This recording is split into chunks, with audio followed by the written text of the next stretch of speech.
Yogyakarta, Surabaya, Gubeng, pemirsa dilempari batu oleh orang yang tidak bertanggung jawab. Akibatnya 2 orang penumpang terluka.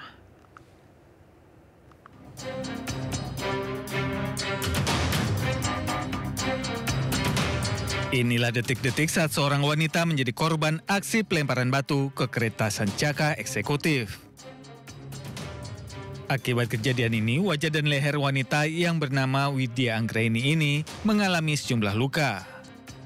Bahkan, 2 bola matanya turut terkena serpihan kaca kereta yang pecah. Selain itu, pecahan kaca juga masuk ke rambut dan baju korban. Insiden ini terjadi pada Minggu malam 6 Juli 2025 sekitar pukul 22:25 waktu Indonesia Barat. Usai kejadian, korban langsung turun di stasiun Solo dan dibawa ke Rumah Sakit Triharsi Surakarta. Pemirsa, diduga tabrak lari mobil Dinas Propam Polres Tapanuli Selatan terlibat aksi kejar-kejaran dengan pengendara lain di Kota Medan, Sumatera Utara. Saat diberhentikan, mobil dinas polisi tersebut dikemudikan seorang pelajar bersama seorang penumpang wanita yang disebut sebagai gurunya. Udah nabrak nih. Wah gila, udah nabrak. Seorang pengendara merekam mobil Dinas Propam Polres Tapanuli Selatan terlibat aksi kejar-kejaran di Kota Medan. Mobil dikejar pengendara lain karena diduga pelaku tabrak lari. Video ini pun viral.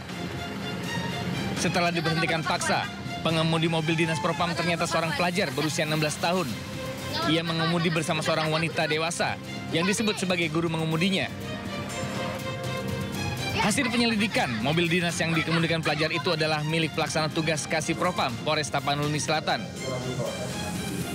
Dan hasil daripada klarifikasi dengan yang bersangkutan bahwa kendaraan tersebut itu bentuknya adalah seperti serempetan antara 2 kendaraan roda 4. Dan hasil daripada pengecekan yang bersangkutan terhadap kendaraan yang diduga diserempet itu tidak ada buktinya, tidak ada perkenaan. Tetapi dari pihak Polda Sumatera Utara tetap melakukan tindakan. Kendaraan dinas kini sudah diamankan dan Propam Polda Sumut masih memeriksa Ibtu AF yang dinilai lalai sehingga mobil dinasnya digunakan anaknya. Dari Medan, Sumatera Utara, Aminur Rashid, iNews melaporkan. Pemirsa, ratusan karyawan menggeruduk sebuah apartemen di Jalan Embong, Malang, Surabaya. Mereka menuntut pembayaran 2 bulan gaji dan kekurangan THR akibat konflik internal direksi pabrik.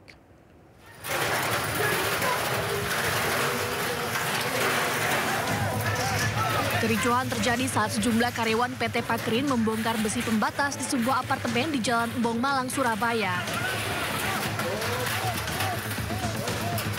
Masa aksi berupaya masuk ke dalam apartemen untuk mencari seorang direksi yang diduga tinggal di apartemen tersebut.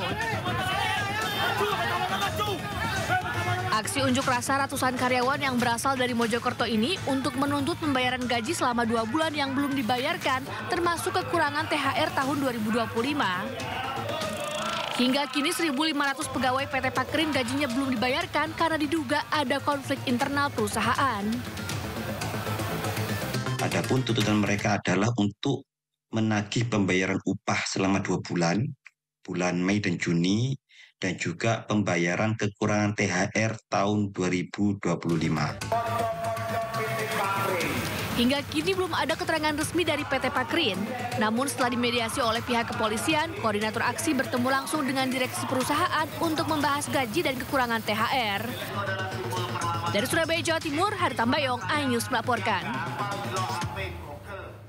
Puluhan warga yang mayoritas emak-emak menggeruduk SMK Negeri 9 Kabupaten Tangerang, Banten, pemirsa. Mereka memprotes hasil seleksi SPMB yang hanya mempertimbangkan nilai rapor dan tidak memprioritaskan warga yang tinggal di sekitar sekolah.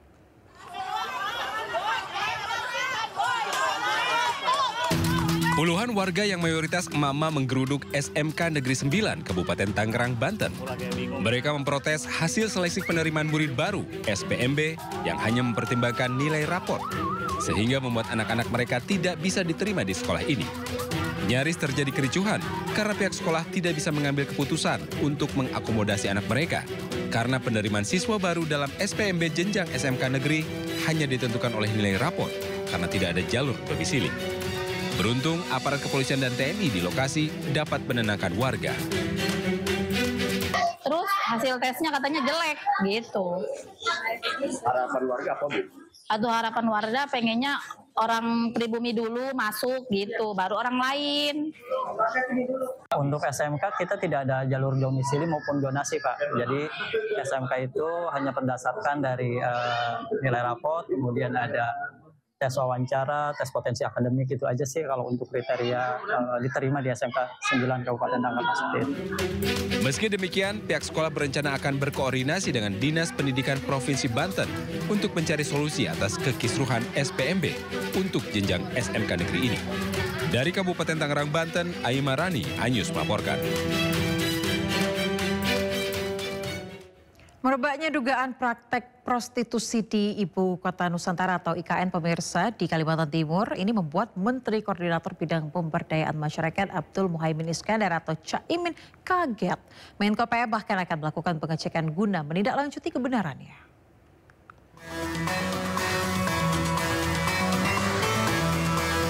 Menjamurnya praktek prostitusi di Ibu Kota Negara IKN Kalimantan Timur terbukti dengan ditertibkannya sekitar 64 perempuan yang diduga sebagai penjajah seks komersial atau PSK di kawasan IKN sepanjang tahun 2025. Penertiban ini dilakukan Satuan Polisi Pamong Praja Kabupaten Penajam Pasir Utara di sekitar wilayah Ibu Kota Baru Republik Indonesia tersebut. Berdasarkan penyelidikan, para pelaku praktek prostitusi kebanyakan berasal dari Samarinda, Balikpapan, Bandung, Makassar, dan Yogyakarta, serta sejumlah lokasi lainnya. Saat dikonfirmasi tentang temuan ini, Menteri Koordinator Bidang Pemberdayaan Masyarakat Abdul Muhaimin Iskandar atau Caimin terlihat kaget. Ia bahkan menyebut kata gawat hingga 3 kali saat menanggapi pernyataan awak media dan mengaku akan melakukan tindak lanjut untuk memastikan kebenarannya. Katanya banyak PSK menjamur di Gus ini sebagai menteri ada. Waduh, masa ya? Iya, Gus lagi ada laporan seperti itu. Waduh. Dalam online juga Gus, maksudnya bisnis online. Kok bisa gawat gitu? Wah, ini harus dicek,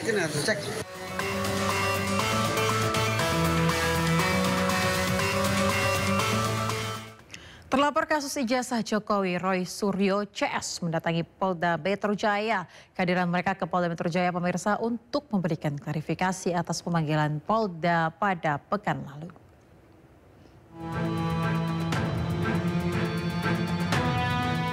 Pakar telematika sekaligus terlapor dalam kasus ijazah Joko Widodo, Roy Suryo, dan Dr. Tifa mendatangi Polda Metro Jaya sekitar pukul 10 pagi waktu Indonesia Barat.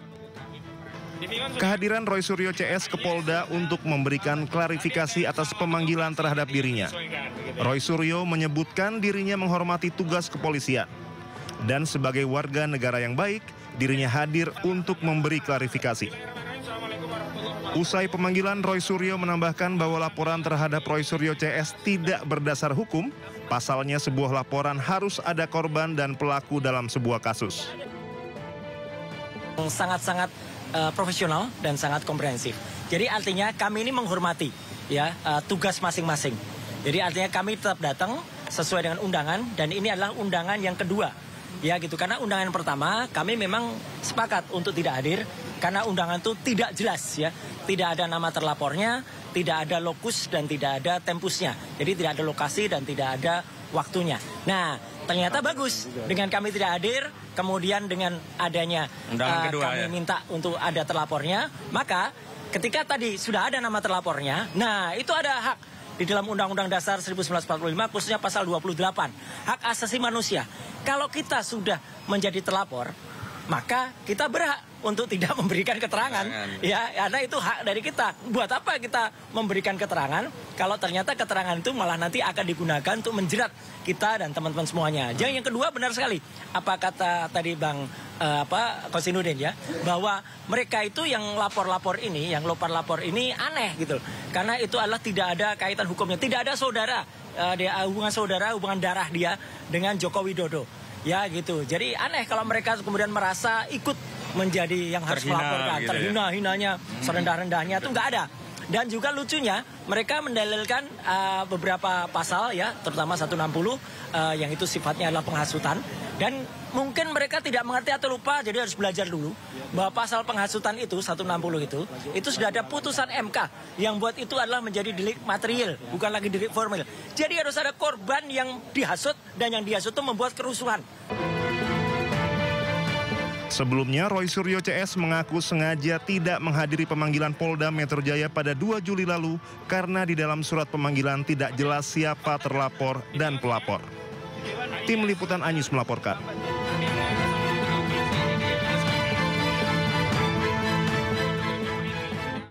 Sementara itu, selain Roy Suryo, Egy Sujana juga diperiksa Polda Metro Jaya. Egy mengatakan persoalan ijazah Jokowi merupakan perkara sederhana dan meminta Jokowi untuk segera menunjukkan ijazah aslinya kepada publik. Poin pentingnya ada 3 dari saya. Yang pertama, mesti mengerti substansi hukum. Di samping muatan filosofis, hukum itu punya logika. Jadi kalau logika nggak dipakai, berarti hukumnya nggak jalan. Satu contoh misalnya, kita sejak awal 2022 atau 2021 akhir ya? Iya, sekitar itu Pak. Itu sudah menggugat pertama. Dalam pengertian perdata di Pengadilan Negeri Jakarta Pusat. Namun ditanggapi dengan sangat sadis oleh pihak Jokowi melalui tangan kepolisian. Apa itu? Klien kami ditangkap, Bambang Tri dan Gus Nur. Saya sedang membela bersama AK waktu itu. Pertanyaan seriusnya, ini kan soal perdata, kok langsung jadi pidana ditangkap? Memang waktu perdata, logikanya siapa yang menuduh dia membuktikan, itu perdata. Tapi ketika masuk wilayah pidana, yang wajib membuktikan adalah jaksa dan polisi. Itu poin penting dalam ilmu pidana. Jadi Otto sebagai lawyer dari pihak sana selalu mendalilkan itu. Jokowi mendalilkan itu. Siapa yang nuduh buktikan. Itu perdata. Sekarang udah masuk pidana. Yang bikin masuk pidana kalian sendiri. Menangkap klien kami. Menangkap itu kan peristiwa pidana. Ini yang saya maksud ilmu logika dalam ilmu hukum itu, bahwa hukum itu berlogika. Maka dengan demikian, secara logika, kami jalani pengadilan itu 6 bulan kurang lebih. Tiap minggu, ingat saya hari Kamis. Sementara itu, pemirsa, sedulur Jokowi menuntut Roy Suryo CS meminta maaf kepada Paiman Raharjo. Tuntutan itu buntut pernyataan Roy Suryo yang menyebut ijazah Jokowi diduga buatan percetakan milik Paiman di Jalan Pramuka. Sedulur Jokowi Jakarta Timur menentang, mengutuk, mengecam tuduhan yang dilontarkan oleh Roy CS terhadap Ketua Umum kami, Bapak Profesor Dr. Haji Paiman Raharjo, yang dituduh mencetak ijazah palsu Jokowi di Pasar Pramuka Pojok. Tuduhan itu merupakan fitnah yang keji oleh karena... Itulah pernyataan tegas yang dilontarkan oleh sedulur Jokowi terhadap Roy Suryo CS. Sedulur Jokowi dari berbagai daerah menuntut Roy Suryo dan kawan-kawan meminta maaf pada Ketua Umum sedulur Jokowi, Paiman Raharjo. Hal itu terjadi akibat pernyataan Roy Suryo yang dianggap menuduh Paiman Raharjo terlibat dalam pemalsuan ijazah Jokowi di Pramuka. Karena itu kami meminta 2 kali 24 jam Suryo CS mohon minta maaf. Jika dalam waktu 2 kali 24 jam tidak meminta maaf, maka kami sedulur Jokowi, DPP dan seluruh Indonesia sedulur Jokowi akan melakukan aksi dan membawa hal ini ke... Reaksi keras sedulur Jokowi lantaran sebelumnya Roy Suryo mengklaim mendapatkan informasi bahwa Paiman memiliki usaha fotokopi dan pengetikan skripsi di Pasar Pramuka Jakarta. Bahkan, Roy Suryo juga menyebut mendapat ancaman dari Paiman melalui pesan WhatsApp. Itu mengirimkan WA yang bernada intimidatif ya. Meskipun awalnya itu dengan kata-kata salam, sahabat, tetapi pada pokoknya dia kemudian memaksa saya, mendesak saya untuk minta maaf dan menghentikan upaya pembongkaran ijazah palsu dari Jokowi. Saya waktu itu mengabaikannya karena saya anggap ini tidak sopan, ya gitu. Karena dia kemudian bahkan menunjukkan kalimat, ya, dia menuliskan kalimat bahwa supaya keluarga saya aman. Sementara di sisi lain, Pak Iman menyebut masyarakatlah yang tidak berpikir menggunakan logika yang benar dalam melihat kasus ijazah Jokowi. Ini kan hanya ibaratnya omongan pepesan kosong, ya. Orang menuduh ijazah Jokowi palsu, tetapi nggak bisa menunjukkan asli. Ini loh Pak Jokowi, ijazah Bapak palsu. Ini loh aslinya nggak sesuai dengan yang asli. Nah ini nggak, karena masyarakat tidak bisa berpikir secara benar, maka ini ditangkap, oh palsu, udah jelas-jelas institusi yang mengeluarkan ijazah mengatakan asli. Banyak nama yang disebut-sebut terlibat dalam perkara dugaan ijazah palsu Jokowi. Bola panas kini berada di tangan polisi untuk menjalankan proses hukum perkara ijazah Jokowi dengan transparan dan adil, agar kasus ini tidak berlarut-larut. Dari Jakarta, tim liputan iNews melaporkan. Di sisi lain, pemirsa, gelar perkara kasus terkait ijazah Jokowi ini ditunda oleh Bareskrim Polri. Penundaan ini dikarenakan tim pembela ulama dan aktivis TPUA meminta penjadwalan ulang karena ingin menghadirkan sejumlah nama.